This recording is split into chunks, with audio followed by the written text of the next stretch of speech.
Hello guys, welcome back to my channel Ashiyan record में आपका स्वागत है। मैं एमपीएससी 008 का इम्पोर्टेंट 9 क्वेश्चन लाई हूँ, जिसमें से ये 5th क्वेश्चन मैं आपको करवाने जा रही हूँ। कांग्रेस प्रभुत्व और जनता शासन के चरणों के मध्य स्वायत्ता आंदोलन की प्रकृति की तुलना, कांग्रेस व्यवस्था की विघटन पर एक निबंध, कांग्रेस प्रभुत्व का दौर। इस क्वेश्चन में 3 क्वेश्चन इंक्लूड हैं, जिनके बारे में मैं पार्ट 1, 2, 3 के जरिए बताऊंगी। तो शुरू करते हैं। कांग्रेस प्रभुत्व और जनता शासन के चरणों के बारे में। इसमें मैंने देखो 2 टिक लगा रखे हैं। ये 2 बार आ चुका है, ये 2 बार आ चुका है, ऐसे 4 बार ये क्वेश्चन आ चुका है। तो आप अगर पूरा भी 5 पेज का लिख देंगे तो भी आपको नंबर मिल जाएगा। शुरू करते हैं। श्री हर्षदेव मालवीय की शब्दों में कांग्रेस की भय विरासत ब्रिटिश साम्राज्य के विरुद्ध शानदार संघर्ष और स्वतंत्रता प्राप्ति के बाद समाजवादी भारत तथा जनता के लिए बेहतर जीवन के प्रयास की दिशा में प्राप्त सफलताओं से भरपूर है।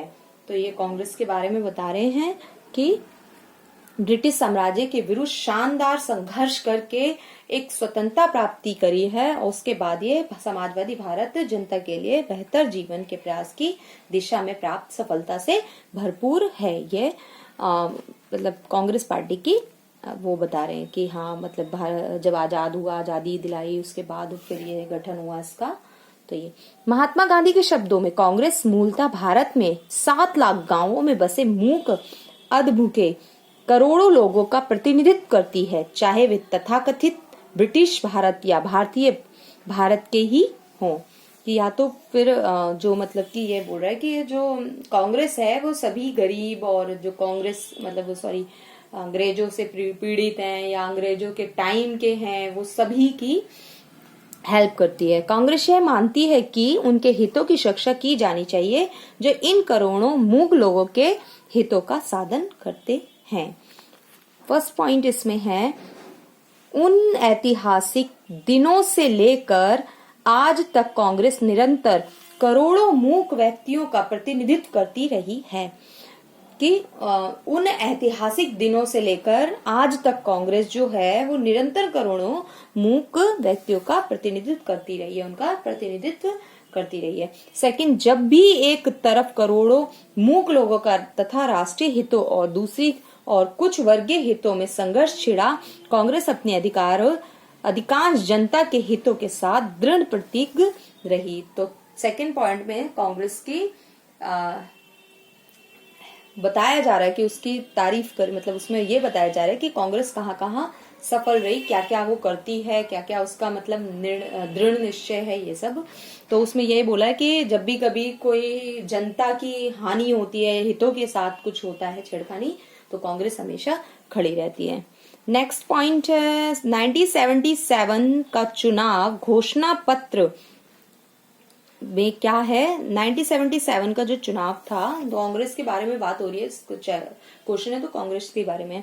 मार्च 1977 के लोकसभा चुनाव के संदर्भ में भारतीय राष्ट्रीय कांग्रेस द्वारा 18 फरवरी 1977 को चुनाव घोषणा पत्र जारी किया गया, और इसमें 12 मुद्दे गिनाते हुए जनता से अपील की कि वे दल के उम्मीदवार को अत्यधिक बहुमत से विजयी बनाए, जिससे इन पर अमल किया जा सके।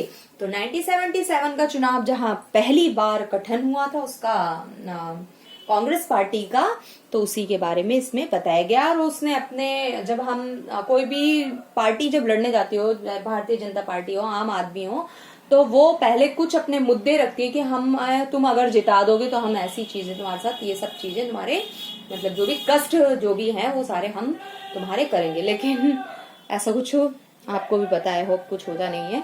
सिर्फ आजकल लोग सिर्फ वो करते हैं, बड़े बड़े वादे करते हैं, उसके बाद उन्हें निभाते नहीं है।